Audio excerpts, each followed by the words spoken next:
what we want to do is connect students to the nature around them, and this is a great place to do it. These natural places provide us with life-giving services that are just as important to us as they are to the wildlife.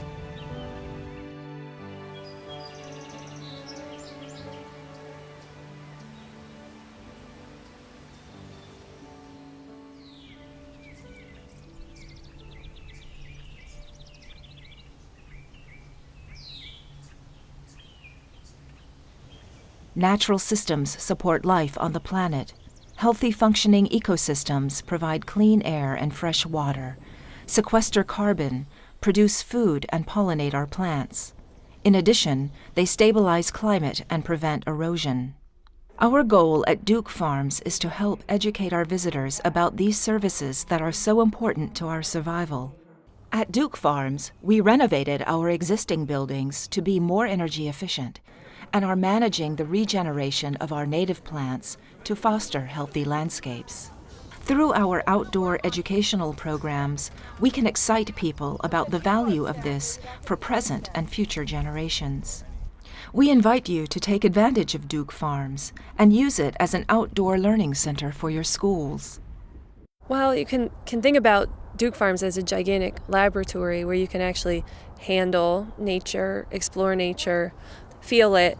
Instead of just sitting and listening, you can actually experience it. In 2012, Duke Farms opened to the public as a center for land stewardship and sustainability. Duke Farms is located in central New Jersey along the Raritan River. It is approximately 45 miles from New York City and 60 miles from Philadelphia. The Orientation Center and property is open 6 days a week and closed Wednesdays. Our hours are 8:30 to 6 o'clock p.m. in the spring, summer, and fall, and 8:30 to 4:30 p.m. in the winter months. We make an exception for our wildlife.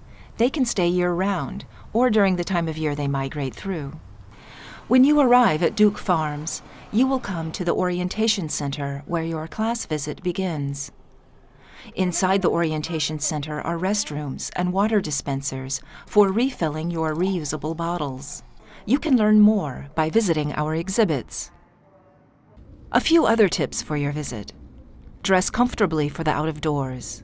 Comfortable walking shoes, jackets in cool weather, hats for summer and rainy weather, and a raincoat for the day the skies decide to water our landscapes. Our plants love the water, and our wildlife take care of themselves, so no need to worry about them. We offer over 18 miles of hiking trails and biking paths. We recommend comfortable shoes, since you will be walking on paved roads, gravelways, and mulched paths, and sometimes along muddy trails. Please remember to bring your reusable water bottles and maybe snacks or snack lunches for the students, teachers, and chaperones.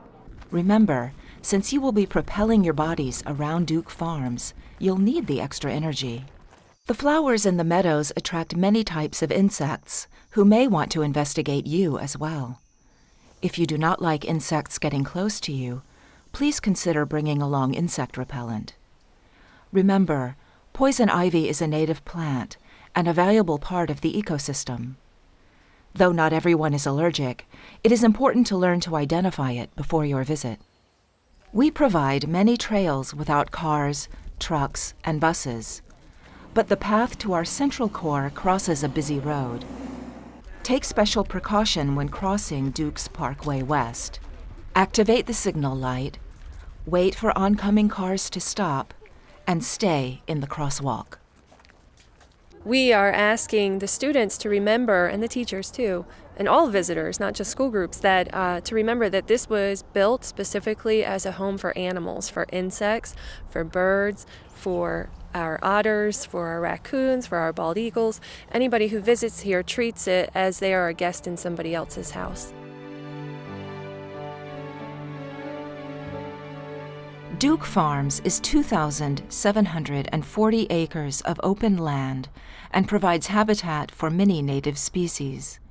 It was purchased by James Buchanan Duke in 1893 and left to his daughter, Doris Duke, who kept the property as one large parcel and purchased adjoining farms.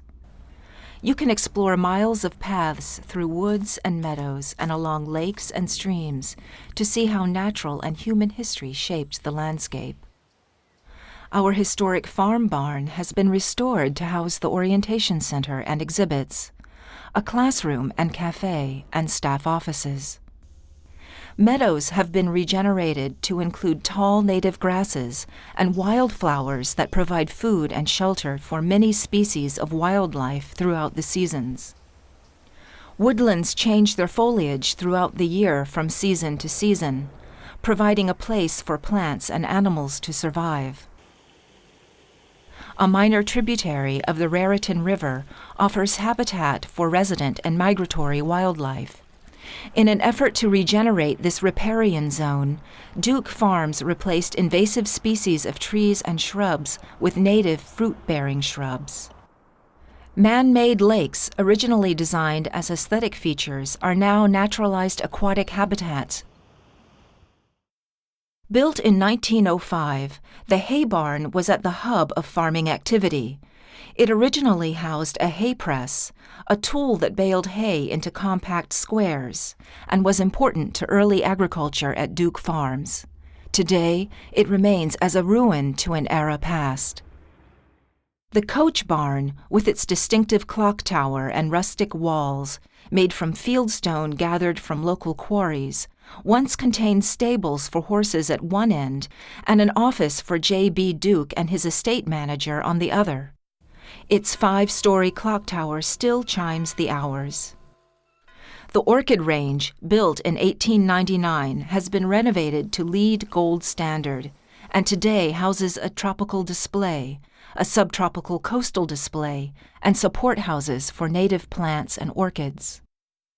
The old foundation, the ruins of a mansion never completed by J.B. Duke, is evidence of the power of succession, a process where plants and animals reclaim the built environment. What we want to do is connect students to the nature around them, and this is a great place to do it.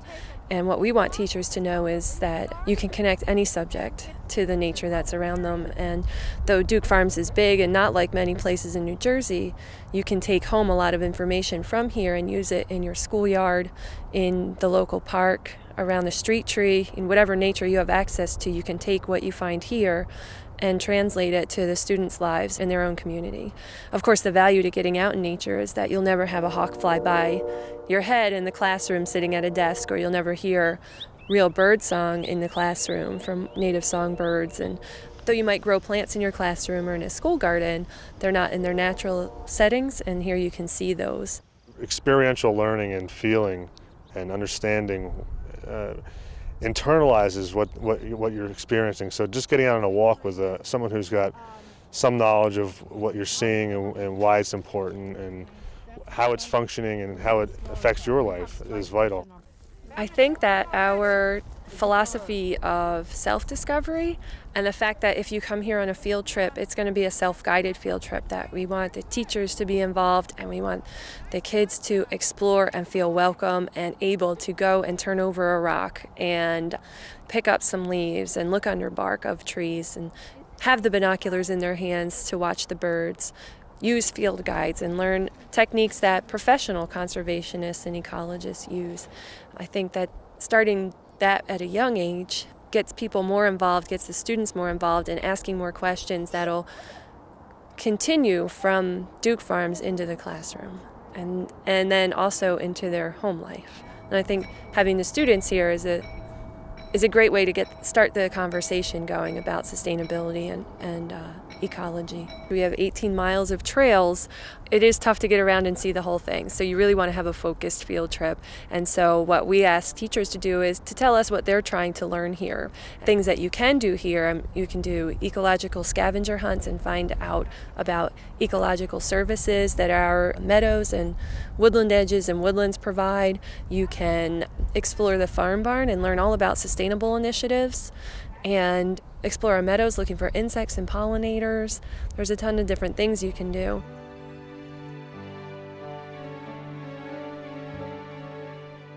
We have meadows that in the summertime or even late spring and early fall are just buzzing with insects of all types. Butterflies of every color, our honeybees and native pollinators, and just the most magnificent colored birds you'd ever want to see.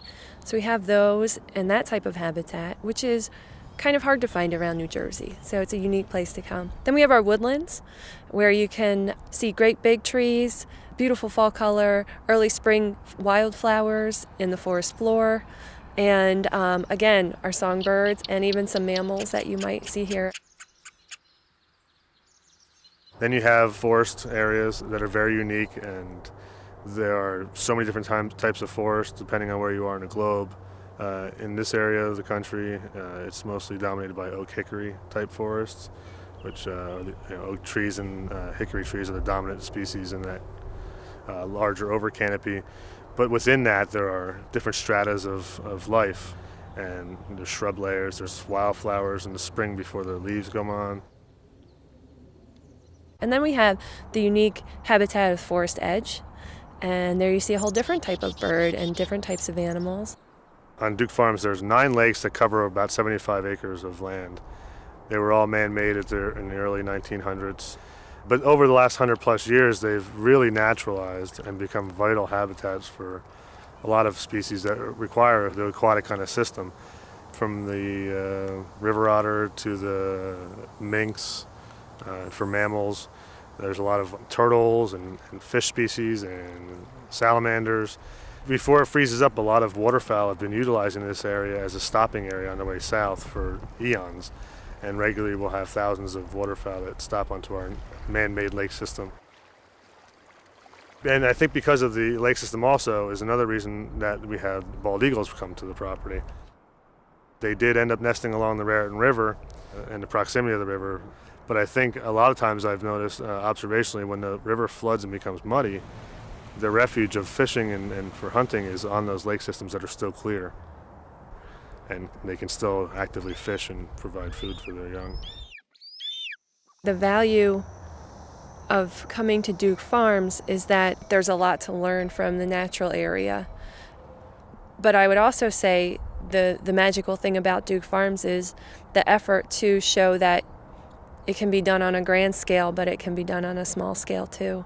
And that you can take the things that you learn here and you can teach your friends, your colleagues, and your family about it, and make changes to help make more spaces like this available, appreciated, and protected throughout the state. We find a lot of times that the exposure to nature is similar regardless of the age level. So when we're developing our lesson plans for teachers, it's a lot of modification of vocabulary and distances walked. But the idea and the message is a lot of times very similar. It's just how hands-on you get, how far you go, and then the terminology that you use and the activities that you complete while you're out in the field are modified to reflect the age level. A little more fun hands-on stuff for younger kids, and then a little more investigation and real-world problem solving for older students. To assist you on your field trip to Duke Farms, we offer teacher's kits that contain tools, field guides, and journals. You can pair these kits with self-guided lesson plans downloadable from our website. These lesson plans are standards-based, focus on developing a sense of place, and use the environment as an integrated context for learning. They contain many hands-on activities you can do at Duke Farms, as well as ideas for pre- and post-visit activities that will connect what you're covering in the classroom with what you see at Duke Farms. We encourage you to bring your students and explore our habitats. We have activities and lessons planned for all ages and in all subjects. Learn about the value of nature along with your students during these self-guided field trips.